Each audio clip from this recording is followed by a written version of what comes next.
lunch, prizes, and drawings throughout the day. Call 352-462-0380 for detailed information on the Clay for Kids sporting event hosted by the NFL alumni. Broadcasting from the Paddock Mall Studios, this is WOCA, Ocala, Gainesville, The Villages, 1370 AM, 96.3 FM, The Source.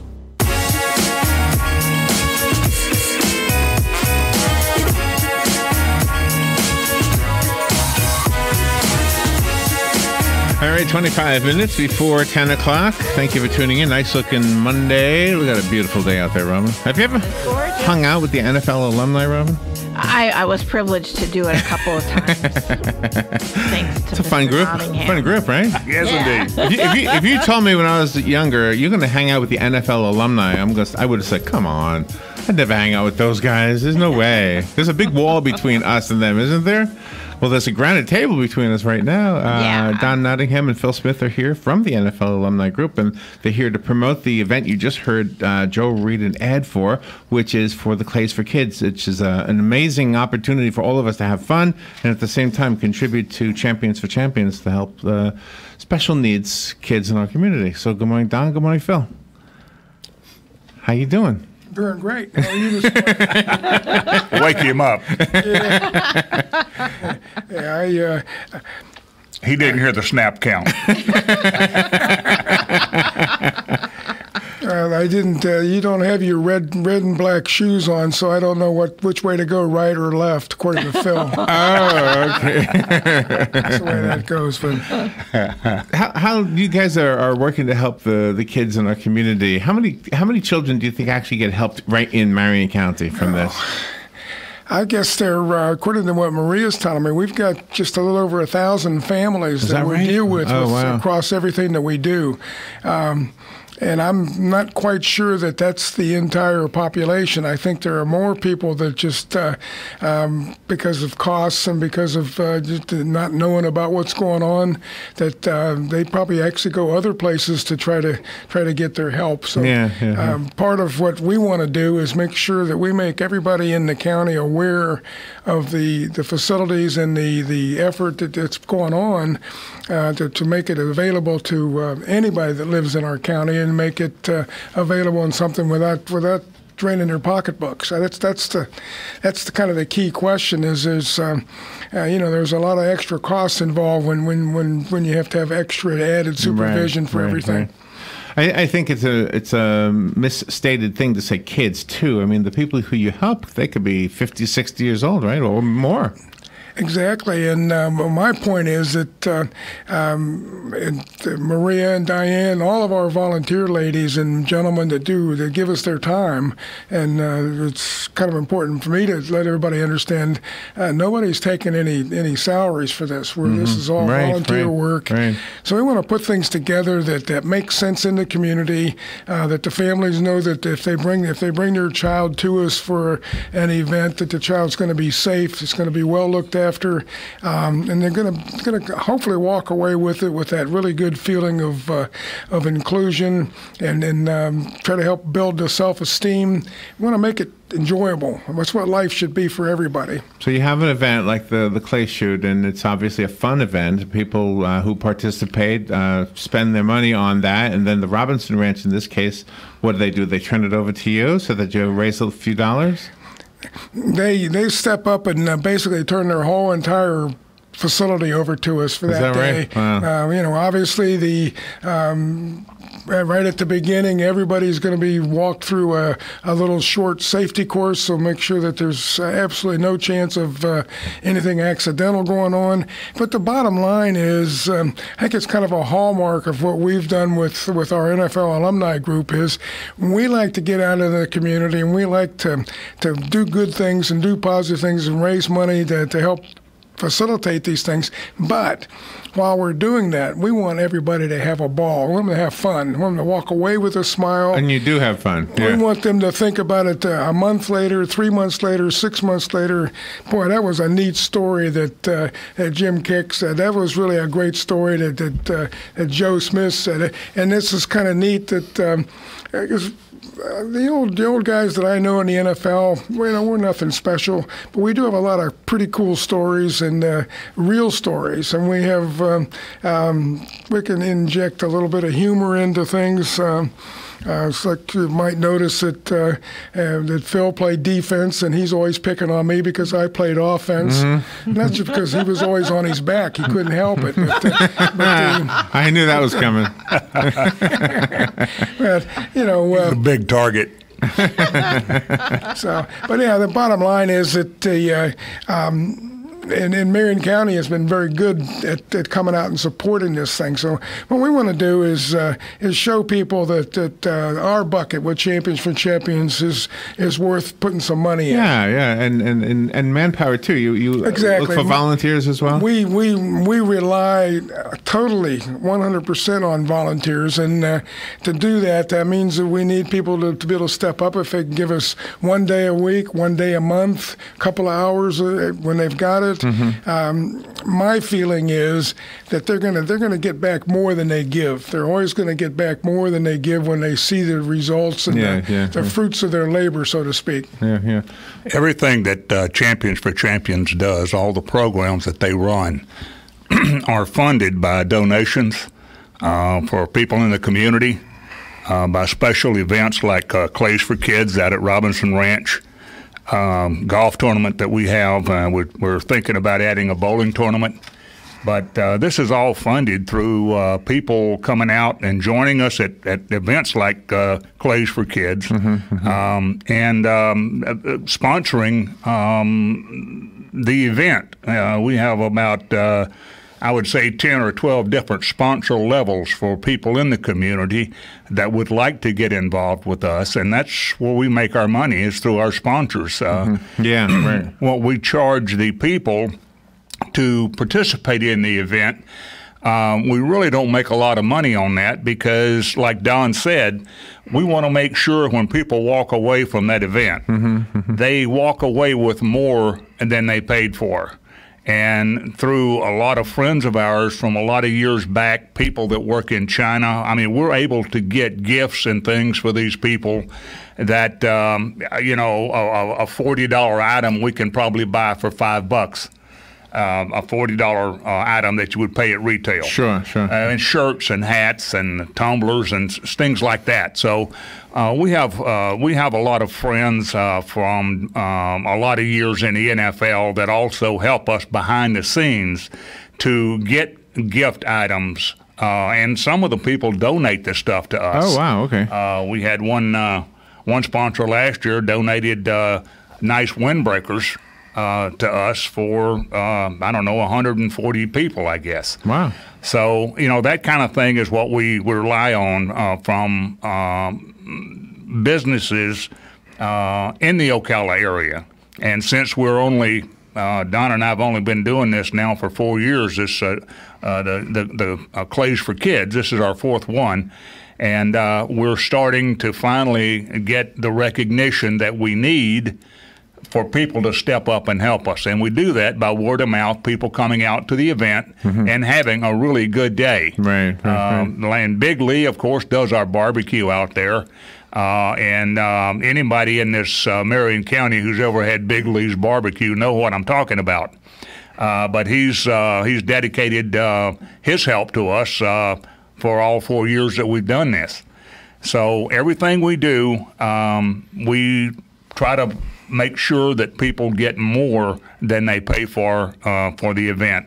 And incidentally, the Clays for Kids right now is $100 a person, and that includes 100 rounds of Target. It includes breakfast, and we have a nice lunch by Big Lee, and we have drawings for different items throughout the day. We have raffles that people can participate in. It's just an extremely fun attitude, and you do not have to be a pro to come out and shoot with us. We have a lot of ladies that come out there, and they've never shot before. And the people at Robinson Ranch are so helpful. They help these people in every aspect of it. They take their time and they point out the targets, where they're coming from. And a lot of times people, when they leave the event that have never shot before, they come to Don and I and say, you know what, we had a great time. We're coming back here. Oh, nice. And they're going to support the people that support us. And that's really nice. And that's one of the things that Don and I, look for in this community. Yeah, I can see that. I was wondering if you guys could maybe take a moment and talk to the business community that might want to sponsor. Tell them what kind of levels, what do they get for their sponsorships? We have a title sponsor is $7,000.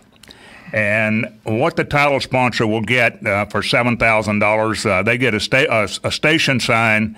They get a corporate banner placed at the event, and their logos and their banners will be shown at every event that Champions for Champions has throughout the entire year. Oh, wow. Okay. They get an autographed football from NFL alumni. They get 3 teams with celebrity athletes. We'll put a celebrity athlete on 3 teams. They can put in 3 teams, and that's 15 people. Wow. And they get 3 celebrity athletes to go on their teams. They get all printed material that we have before and after the event. They get their name and logo on that material. We have a celebrity dinner. That is so much fun. That celebrity dinner this year. That's on Friday. Yeah, it's the night before on Friday. We're having casino night this year, and in addition to Longhorn Steakhouse is providing a very nice dinner for us. We'll have a free wine tasting. And there's just a number of events that happen at the dinner that is a lot of fun. But the title sponsor also will get a table for 8 at the celebrity dinner. That's about a $550 value. They get their name and logo will be on Champions for Champions website for the entire year. And they get a team of 4 in our annual charity golf event, which will be held approximately 6 months from right now. And then we have a $5,000 level. As we go down in price, they lose a couple of things from the category above. Got it. $5,000, they get just a few things less than the $7,000. But then we have $2,500 sponsors, and we have about 5 or 6 of those. And they get an event banner, corporate event banner at the event. They get 1 team in the event with a celebrity athlete on their team. They get a table for 2 at the celebrity dinner. That's that fun night before, and they get their name and logo on our corporate website. Then we have a $2,000 sponsor level. And what that does is that gives them a station sign, and it gives them 1 team of 5 shooters in the event, and they get their name and logo on our website for 2019. And we also have things available for the people if they don't want to sponsor. They can buy a station sign or a banner. And the station sign is $100, and the banner, the corporate banner is $200, and the station sign is $100. So they can have their name, logo displayed at our event if they don't want to sponsor for $100 for the station sign and $200 for the big corporate banner for them. It's a really good opportunity for us to help you and at the same time help ourselves by getting the word out. It definitely is. And the thing about the shoot is all of the athletes that we bring in, and it could be anywhere from 12 to 20 former NFL players or golf pros or wrestlers, or they're just professional, hockey fans. It's just former professional athletes. They're available all day long to chat with the people, and I mean the people that come are fun people. They mix well with the general public. They love somebody talking to them about old times. I mean, they're just a great group of guys. And if you have a favorite player, chances are he might be there at that event, and you can spend the day with them chatting. They love that, and they'll also be at the Champions Celebrity Dinner the night before. Are there any celebrity clay shooters? Does that sport actually generate that level of I mean, are there people who made a living doing clay? Well, we have some shooters that I, for one, I've been shooting. But you're like a 25 out of 25, right? I've been shooting a long time. Yeah. And a friend of mine who played for the 72 undefeated Dolphins, Larry Ball, he and I used to travel the state with a group, and we did nothing but shoot sporting clays on the weekend. And there are some guys, even though they're not professional, they're in the NSCA, they are very, very good. And Larry will be here at the event, and whoever gets him on their team, all right. The guy knows what he's doing. I have a question. When the clay is shot out into the sky or down the ground, each one has a different name, right? Each direction has like the jackrabbit is one of them, right? Or the crazy rabbit or something? If they're on the ground, they're called a rabbit. Okay. And if they're in the air, we just call them clays. So they're which birds. is the easiest of those? There is no easy target in sporting. The easiest clay targets to me are the trap targets because they're pretty much always going away from you. Okay. And they're a little easier to shoot. The crazy quail and what we call the 5-stand, that's where you've got them coming from behind you. You got them coming at you from deep in the field. It comes at you. Really? You got them that are delivered from the 5-stand. They come from underneath you and go all the way from you. Yeah. So you know where they're coming from, but you still you have to first fix on the first shot and then make it happen, and then find the second one and shoot it. That's where guys like me have problems, and guys like Phil don't have problems. They just are a lot quicker than I am. I can usually kill 1 out of 2. I can't find the second one. I think the clay is about 4 inches across, and it's dome shaped. It looks like a frisbee. Yeah. And they're traveling 50, 60 miles an hour. Right. So and they're pretty far away, right? They're not that close. Some of them are, definitely. They're crossing, they're going away, they're coming at you, they're on the ground, they're rabbits that are running on the ground. So what is the mental calculation that you do? I mean, it sounds like you shoot first and then you know how wrong you were? And then what happens over the years as you shoot and become a good shot with a shotgun, people want to look at a shotgun and they want to hold it up and they want to aim with it like a rifle. And you close one eye and you aim, and that's for shotgunning. That's a no-no. That doesn't work. Okay. Absolutely. You need both eyes open. You need to watch the target. And if you shoot enough sporting clays, your brain, even an offensive person's brain can do this. Your brain. It's very difficult sometimes to know that if you have a target that's going across you from the left to the right, where I want to shoot that target is I want to actually be aiming ahead of that target so it actually runs into my shot shells. That would make sense, yeah. Yeah, instead of me, you're not really trying to shoot the target. You're kind of letting the target commit suicide. Oh, my gosh. So when you pull the trigger on a shell and that shell travels downrange, you got a 30 to a 36-inch pattern of spaceless BBs that are going at that target. So you got to figure you've got a 30-inch area that if you're within 30 inches one way or the other of that target, you're going to hit it. But the main thing with shooting is your brain will calculate the line of the target and the speed of the target, and it knows how far ahead of the target you have to be. So when you bring the gun up to shoot, your brain automatically puts that gun where it's supposed to be, and as soon as it touches your shoulder, you pull the trigger. Some people's brains. Other people's brains that you have to be. That's why I enjoy it so much, because it requires a little bit of skill. You have to have some eye-hand coordination. Sure. And you have to have an idea what you're trying to do by the characteristic of what that target is doing, which makes it fun. It's something people don't do every day. So, and to me, when you get a chance to try to compete with yourself, it's pretty good. Don't you have to do the same thing when you throw a football, like to somebody who's running? That you have to calculate where he'll be, right? Which is, again, why everybody can't be the quarterback. Last year you had a group, a rifle club group that was made up of some of our students from the high school. Yes, they call themselves the Young Guns, and they were good too. I think tot for tot, head for head, they probably had the highest scores of everybody, really? in the program. But they're eager, they're ready, they're youthful, and they're excited, and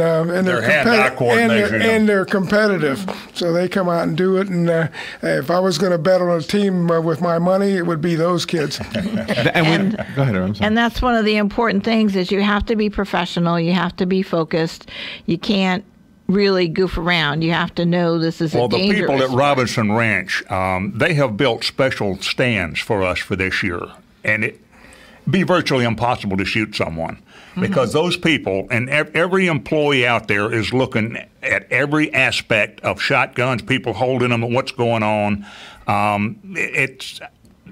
They will not let an unsafe act appear, and there's a lot of those people, those rangers out there, and so they keep it safe. They make the people, when they step out of the station, unload the gun, pull the breech back, break it down, whatever kind of gun they're shooting. So people are not walking around the event with loaded guns. They are not. The only time they're allowed to put a shell in that gun, and we control that, is when they get in the stand to shoot at the target. And the stands that they made, you can only swing so far with your gun left and right, and then you hit the upright standards. So they have done a great job of controlling it. Tom, the owner out there, he has a safety seminar before the event starts with all 100 people out there. And so nobody, if they have a question, they ask, but Tom makes sure everybody understands the rules. And so it's a safe event. If you've shot before, it's a safe event. If you've never shot before, it's just a fun time. And I think for those who've never shot before, who are intimidated by knowing that there's a group of school kids who are going to be like experts, right? Yeah, don't let that stop you. It's a fun thing to do. Absolutely. We watched so many guys when we were out there, and I knew from talking who had done it before and who hadn't. And it was it's fun. It's kind of like the golf tournaments, because if you don't know golf and you're out there, you're feeling a little intimidated, because we've done that. But it's fun. It's all for fun, and it's all for a good cause. You know, we had 2 years ago, we had an event. My wife works through registration with us and has done it for a number of years. And we had a husband and wife team that had never shot before. Tom gave them shotguns out there at the range, and they got their shotguns, they got registered, and they were out watching some of the people practice. And I guess some of the people that were practicing were some pretty good shooters.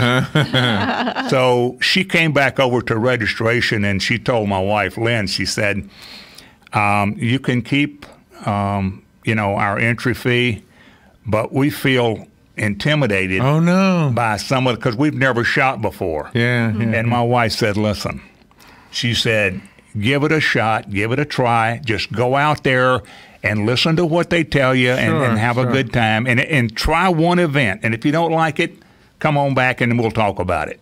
Well, they went out there and they had a ball. They stayed the whole time. They ended up buying shotguns for them, going out there. I mean, So you never know, if you haven't tried this sport, it might be something that you really could get involved in. It's just like golf. Instead of swinging in a golf swing, you're swinging out, left and right.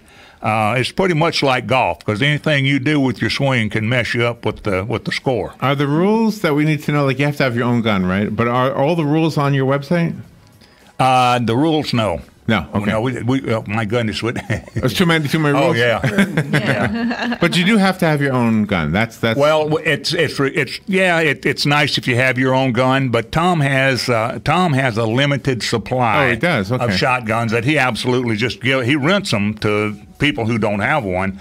But if they're in our event and they don't have a shotgun, Tom will give them a shotgun to use. Okay. And in our event, you can shoot .410, you can shoot 28 gauge, you can shoot 20 gauge or 12 gauge. My advice is to shoot 12 gauge because You have a much bigger pattern. It does kick a little more than any of the smaller gauges, but you can use any gauge shotgun, and they will not let you use steel shot in the event. It has to be lead shot. Okay. So. And you supply all the shells, all the ammunition. Yeah. Yeah. No. Each person supplies their own shells. Oh, I see. And the shells, the largest they can be is size 7.5. There's sizes from 7.5, 8, 9, bird shot, which is like a number 8, but they'll let you shoot a 7.5, an 8, or a 9. You can shoot that's the size of the pellets, the 7.5, 8, and 9. And I recommend something in the neighborhood of 1,200 feet a second on the shells. Oh, okay. All right. Phil, thank you, and Don, thank you both for coming in. Let's leave the listeners with a phone number. Do you got a number they can call you? Yep. Go ahead, Phil. You got the voice. The number to call is area code 352-462-0380. And that's a Champions for Champions office, and someone there will help you, or they'll turn you over to Don or myself. All right, and that's for the dinner also. Yes, that's for both events. Yeah, call us Maria here. Controls it all. If you need that number repeated, just call us here, and Robert will tell you. Phil Smith, Don Nottingham, it's an honor to call you friends. Thank you, guys. Thank you so much. Thank you for having us. We'll be right back.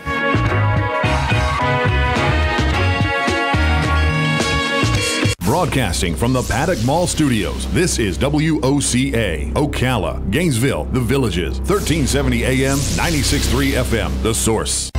Here is your 1-minute news brief. Week 3 begins today for the Florida legislature. After spending 2 weeks on smokable marijuana, lawmakers will start working on the only thing they're constitutionally required to, which is to pass a budget. The Florida Senate will consider a measure that will prohibit local governments from telling homeowners they can't have front yard gardens. The trial of a 29-year-old man who dropped his 5-year-old daughter off a bridge in Tampa 4 years ago begins today. His attorneys are playing the insanity card. A 6-year-old Miami Gardens boy died after finding a loaded handgun inside a home and shooting himself in the head. A Pinellas Park mental health worker is facing charges that he sexually battered patients. A Roman Catholic priest in Florida is facing charges that he drugged a female parishioner and raped her. And Chef Jose Andres' Spanish restaurant Jaleo opened at Disney Springs yesterday, famous for the buñuelos de pollo españoles, or Spanish chicken fritters. And that is your news brief from The Source. Hey, this is Matt from Crossroad Auto Sales. I want to invite you to come over and check out our vehicles. All of our vehicles at Crossroad Auto Sales go through a rigorous 100-point safety inspection. We work with most outside finance companies, and we even have in-house financing available. Stop by today at 1800 Northwest 10th Street or give me a call at 690-6695. That's 690-6695. Crossroad Auto Sales. We won't leave you stranded at the crossroad. Friends, countrymen, tourists, and Ocalans, lend me your ears. Hey, speaking of ears, there is an opportunity for you to help feed and provide good maintenance, housing, and medical care for Marion County's rescued big cats, bears, monkeys, and other disabled or unreleasable wild and exotic animals. Take a tour on Wednesdays or Saturdays of the Endangered Animal Rescue Sanctuary. Adults $20, children 12 and under just $12. Call 352-266-2859 for any questions. Folks, no doubt about it, spring has sprung, and that means it's tree planting time. Bob Wine's Camellia Gardens is ready with their buy one, get one at half price sale. All trees, huge selection, all sizes, large or small. Whether you plant or you want your trees delivered and planted, you buy one at Bob Wine's super low price, and you get a second one just like it for half price. And be sure to check out the truckload azalea sale with ever-blooming red ruffle azaleas, still just $3.99. And don't forget that holdover on Bob's Mix or Match sale. All your garden favorites for as little as $3.49 when you buy 12 or more. Go to BobWinesCameliaGardens.net and hurry on over to Bob Wines on Southeast 38th Street, Ocala. They're open daily till 4:30, Saturdays till 3. in the same blooming place since 1952. There's a real Italian bakery in Ocala. They get it from this Italian. The cannolis, the Napoleons, the green puffs, esclairs. Excelente. Just $2.99 each or 4 for $10. How about a hot meatball or sausage and pepper sub? How about a deli sandwich? Oh, I almost forgot. You get a free pizza dough or bread with any $8 order. Call in your order at 352-207-2667 to cut down on the wait time. Open Tuesday through Friday from 11 to 5. This Italian bakery.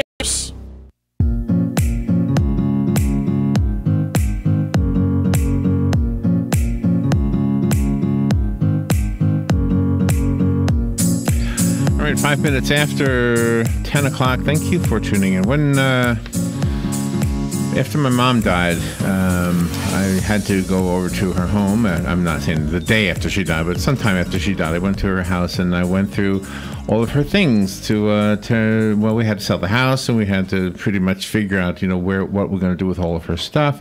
My dad had died 4 years earlier, so she was the last occupant in the house. And anyway, one of the things that I found was a record, a record that you play on a record player. Yeah. And it was a record she had made, I'm guessing, in Times Square someplace, like probably, let me guess, maybe in the early 40s, I'm guessing, when she was a teenager. And she sang with, a cappella to this machine, I guess, that would cut a record, a one record thing, in a booth. Yeah, so cool. I sort of remember them, but so when I found that and I put it on a record player and I heard it, it was better than finding a treasure chest of gold, It was an amazing find for me. Our next guest also had an amazing find. She is on the phone. Her name is Joni Holzer-Sherm. She's an historian, a researcher, a speaker. She's the curator of the Holzer Collection, which is her father's World War II legacy. She's the founding president of Geotechnical and Environmental Consultants, and her book is called My Dear Boy, A World War II Story of Escape, Exile, and Revelation. I want to just read you a little bit from what it says on Amazon. It says, after the death of Joni Holzer-Sherm's parents in 2000, she found hundreds of letters held together by rusted paper clips and stamped with censor marks sent from Czechoslovakia, Great Britain, China, and South and North America, along with journals, vintage film, taped interviews, and photographs. In working through these various materials documenting the life of her father, Oswald Waldeck Holzer, she learned of her family history through his remarkable experiences of exile and loss, resilience and hope. So let's find out about this and this amazing find that she's writing about in her book, My Dear Boy. Joni, it's an honor to have you on our show. Good morning. No, I'm so pleased to be here, and I love your story of finding the record because I have these taped interviews with my dad, and to listen to his voice after he died is a true gift. So I understand your music love. And it was a true gift. And in your case, though, it also helps us as a world understand what was going on in this world. And it's still going on today, unfortunately, isn't it? Absolutely. This is a really timeless and timely story. Certainly what we've just had in Christchurch is some of that, where the fear of others. So the legacy of the letters for me in writing about his story, he ended up being a refugee through 5 continents. His story really empowered me to try to be a driving force for change, because I want us to remember that we should appreciate, the richness that we have by our diversity. And I think, too, we need to all feel a responsibility to speak up when we see our neighbors in trouble. So it's brought me to kind of a mission, but the story is really this wonderful story of an adventure. And then the trauma and the, against all odds, he really survives and leads a wonderful life. He was a doctor, by the way, in Melbourne, Florida. So I'm a Floridian. Is that right? Oh, is that, and where are you right now? Where are you calling from? I'm in Orlando now. Oh, yeah. Okay. Yeah. So how far back does the book begin? When does the book begin? It begins really in his youth, and I wrote it as a posthumous memoir. So I served as his ghostwriter, and I created from stories that he told me in interviews at the beginning of his life and researching history. And then I take you through he escaped from the Nazis when they came in exactly 80 years ago this month. He was in a Czechoslovak army and had to escape from that. He goes to China. You spend a lot of time in China in the book because unlike about 20,000 other desperate European Jews who went to Shanghai, my father actually was only in Shanghai for 6 months, and then he went into the war-ravaged interior. And there's huge stories of what went on there because in addition to friends and relatives, the letters, there's 78 different people that were writing him, and I had them all translated. But he saved 70 carbon copies of his own letters. So you get a two-sided conversation. Plus, I got to meet my dad at that moment in time. And later... Yeah, you sure did. And that was really, really amazing. I mean, some of the letters were so touching, especially the one signed your grandmother. Yeah. It's just... There's so many I have so many favorite letters. It really allowed me to get to know my grandparents who perished in the Holocaust. I even have the letter that my missionary mom, who was born in China and met my dad and they quickly got married, they had a 60-year love affair, she wrote to her parents. So one of the letters that was in there was the letter she wrote to them in America, describing my father and how she was going to get married. So there's lots of different gems in the collection that bring it to life for everybody. Yeah, when you said earlier that we need to pay attention to our neighbors and make sure that we're taking care of them, that means the guy next door, and it means New Zealand, and it means Germany, and it means Israel, and it means Palestine. It means making sure that we are not a part of the problem by turning our head and ignoring things. That's exactly right. Was that expressed at that time in the letters from your father? Well, what's interesting in some of the letters, Czechoslovakia was known after it was formed after World War I. It was a country of great diversity, and they had a president that really asked them to assimilate. And a lot of the historians tell me when they read the letters, when my father starts talking about it, and he's kind of pouring his heart out, he talks about how maybe it wasn't a perfect world back then. They weren't totally assimilated, and he may have been treated differently. And so it's like everything, history teaches you, but you really need to hear from the word of the people from back then to really understand what happened. And the way you wrote the book is very intriguing because it comes from your point of view and it comes from your father's point of view. Yes, and it was a very emotional trip that I took in how to write it because I wrote it in all different voices along the way over 10 years.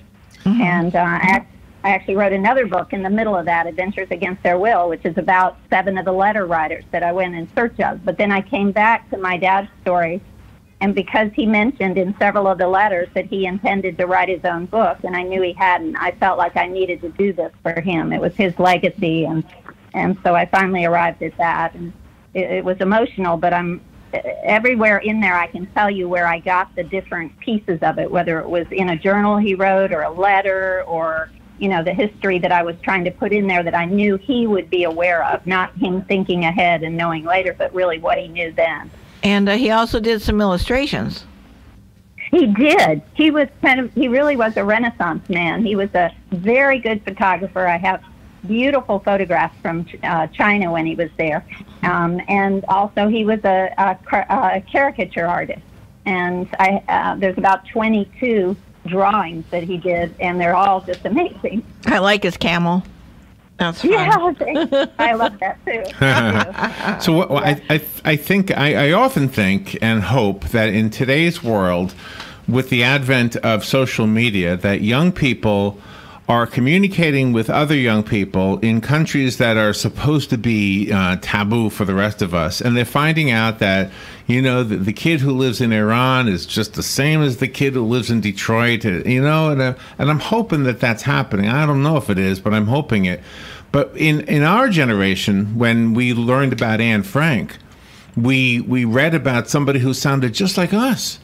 And then we realized at that point, oh my gosh, we are so stupid as people to think that these people are somehow bad and don't deserve to live. And I think that same thing happens in the book that you've put together, in that we don't just hear about the world's troubles, but we learn about a man's personal life. Yes, that's exactly what I hope for. I want him to be somebody that everybody can relate to. He wasn't perfect. He made decisions along the way that I know that he probably really regretted, but he didn't have all the facts. We all do that every day. I wanted people to relate to him. And then I wanted them to see that he chose to live a life of caring and extraordinary giving when he was served as a doctor in Melbourne, and went well beyond what a normal volunteer would do, so to speak. So he did that, really fulfilling a wish that his grandfather had made for him. So, his father, my grandfather, had made for him. The noteworthy part of this is that you are furthering his promise by publishing his works. I think that's an unfinished work that you didn't even realize you were being tasked to do. That is true. I had no idea this was coming my way, but, it is the biggest gift that he could have given me, and it's the gift of memory, and I just hope I've told his story well. That's what I worry about, but I know that he and my mother, would have wanted the story told so that we can all try and live in a peaceful world. I know they felt that way. And you also have a copy of his medical records. They were written in Chinese?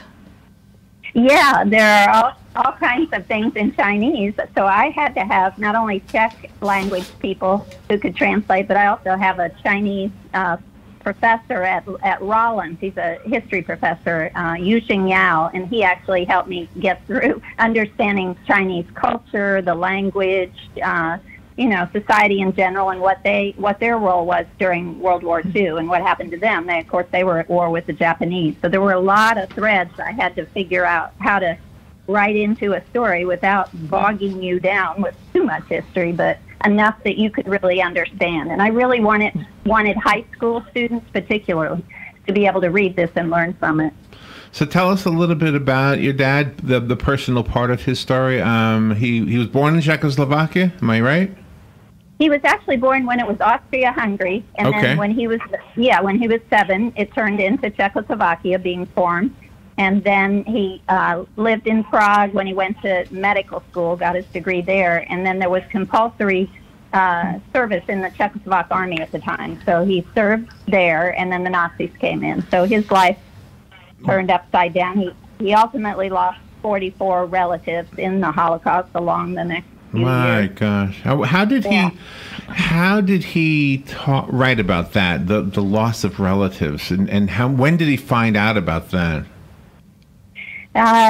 He didn't really officially find out until a little bit earlier than most people, because the Czechs were out of the war a little bit earlier than everybody else, and there were records that people were getting. But he officially got notice in 1946, and they had died. All of these relatives had died in 1942, so that gives you an idea. He got a last letter from his father when my parents were down in Ecuador. Actually, my father served as a doctor at oil fields where all the oil was going to the World War II effort. And while he was there, an aunt that survived, the only surviving aunt really in the family, she sent him this last letter from his father making a wish for him. And I know then he knew, because there were already great reports of what happened in concentration camps, death camps. So I'm sure he knew then.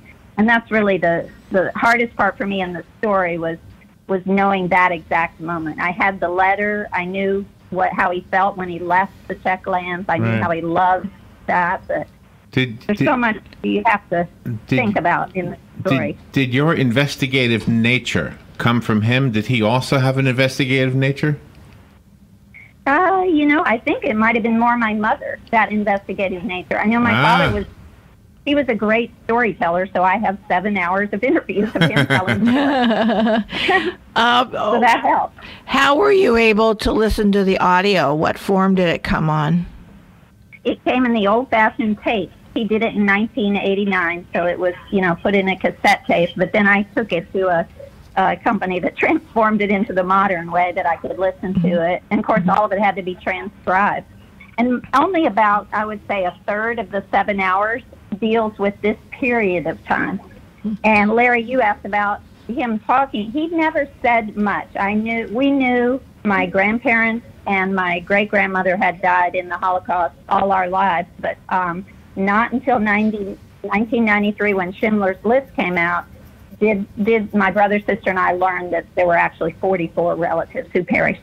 And I have letters of many of them, not all of them, but it allowed me to meet them. It allowed me to meet my grandparents and fall in love with them and then mourn their loss. So it was all an amazing experience of life, and that's for sure. And what was on some of the film that you were able to acquire? Yes, the film that he has those old little canister, rusty, I don't know whether it's 8mm, 16mm, whatever it is, but he took them in China, and some of them are even in color. And again, Yuxing Yao, who knows a lot of that history, said some of it is really amazing. He's got video of stuff in Peking where there's almost nobody walking around. He must have been early in the morning up and at it. But, wow. It's a lost land, really, for what it is now. Tell us what is in the Holzer collection. What is that, and is that something we can visit? Well, parts of it you'll be able to visit in we're going to build a new Holocaust Museum in Orlando. I'm a co-chair for getting it funded. It's called the Holocaust Museum for Hope and Humanity. Right now there's a small museum, and there's an exhibit about my father there in Maitland, which has a lot of the copies of the letters. It actually shows you his whole journey and timeline, and you really, it's called Displaced Persons. And there are my father's escape pants that he saved when he escaped the Nazis. He was wearing riding breeches. They're there. One of the Chinese boxes where we started seeing the letters. A lot of other memorabilia, artifacts that kind of enrich what that is about. So anybody's welcome to come to that museum in Maitland, the Holocaust Center, and see that. Now, were there others that escaped from the Nazi-held army when he escaped? Did he escape by himself, or was it like a group that did it at one time? His story's very interesting, and I have him on tape telling it. He actually, because he was the doctor in the unit, he was allowed to go and inspect the meat. And so he decided that he would write himself his order, and he would write it in Czech because the German guards who were holding him captive didn't know Czech. And he put a bunch of stamps on it to make it look official because he said Germans love, officialness. And he asked his driver, who was named Vaclav, to go get the car that this driver would have driven when he was a regular doctor on duty. And they drove to the gate. And my father handed him the order, and the German guard said, "I can't read this. Would you read this?" And my dad says in the interview, "I could have read it without looking at it, but I read it to him." And the guard said, "All is in order," clicked his feet, and let him out. And so they were then wanted people. And they parted ways because Vaclav lived nearby, and my father made it to a town. And then eventually he made it to Prague where his parents were. So all that happened in March. Like 80 years ago this month. Oh my gosh. Wow, that's fascinating. My gosh. Yeah. So I wanted to mention to the audience that the book is available as Kindle and also as an audiobook. And it's the audiobook I want to ask about. Did some of the audio that you are referring to make it to the audiobook? You know what? It's also in print. Anybody wants to buy it in a hardcover. But the audio, if people go to my website, which is www.jonisherm.com, you can watch the book trailer, and my father's voice is incorporated into it. But the audio is done. Yeah, they hired two people, and that's a weird experience, by the way, as an author, when you listen to somebody playing you and somebody playing your father. But yeah, audios are very popular now. I know that. I like the fact that your dad drove an Alfa Romeo Spider. Yeah, wow. In Florida, that's cool. Yeah, Robin, you're paying attention to the details. Yes, he did. He loved sports cars. That was part of his love of adventure, I guess. And were you? Were there other members of your family that were able to get together because of the research that you did and by writing this book and making it public? Absolutely. In addition to my brother, sister, and I talking a lot about it, but I've gone back to Prague with my husband 4 times, and we've done a lot of research. We've driven to every concentration camp there is that was involved in the story, and all of these dark dark pieces of it. But the bright piece is that they put together family reunions. The Czechs do, and we've had as many as 38 people at a family reunion, and so we're very connected. And this last September, my 2 adult children came, and so they're in touch with that generation themselves. So there are friends that my father had that I met through the letters that I now am in touch with them. One, by the way, lives in New Zealand. Oh. And last year we were there. We were in church. We did go to church. I mean Christchurch, but they live in Wellington, and they actually responded. I sent them an email about how sad I was, and they said that their country had been such a wonderful place for everybody getting along, and they hoped that this was not the beginning of the end of that. And I thought when they said that, that's what you were seeing in the Czech land. Yeah, I mean, was same thing. You have to protect one another. We're all in this together.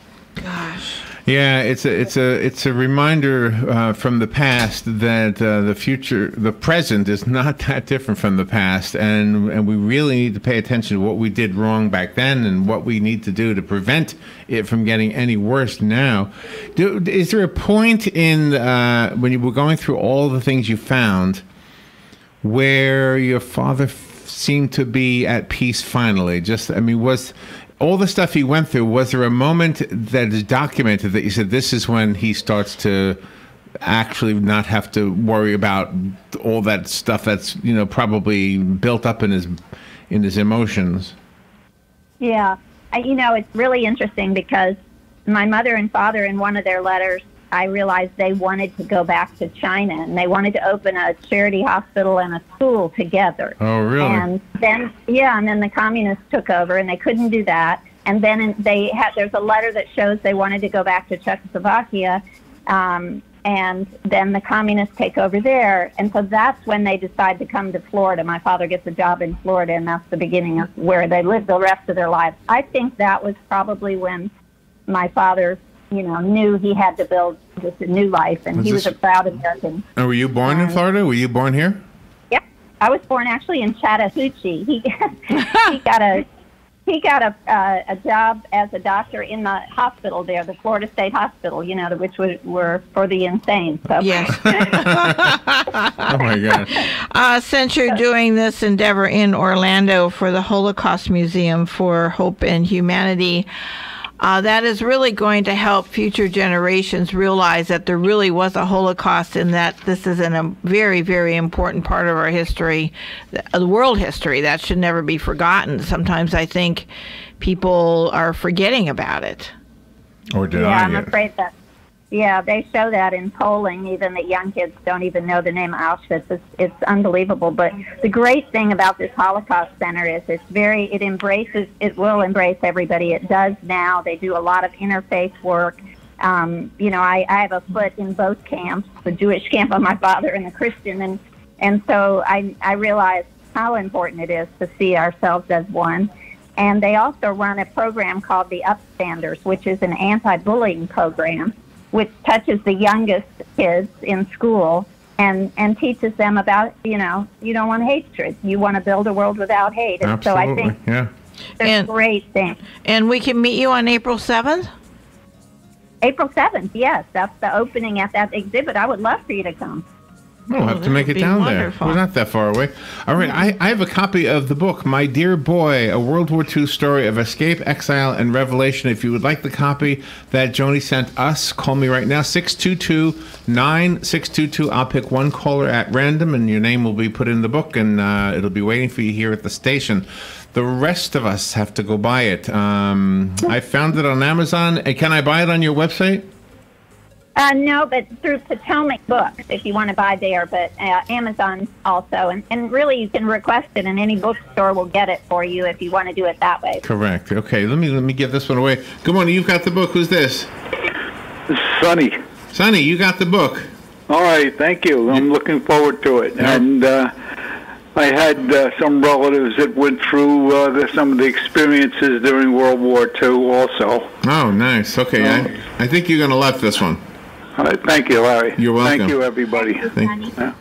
Yeah, the phone lit up when I gave it away. It's usually a good sign. Joni, thank you for being on the air with us today. And for the listeners, the website is Joni Schirm, SCHIRM.com. And the book, again, is called My Dear Boy. Thank you, Joni.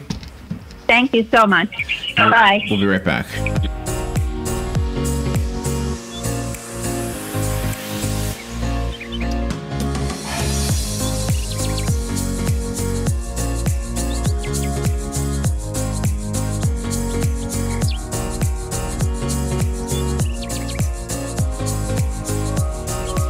Broadcasting from the Paddock Mall Studios, this is WOCA.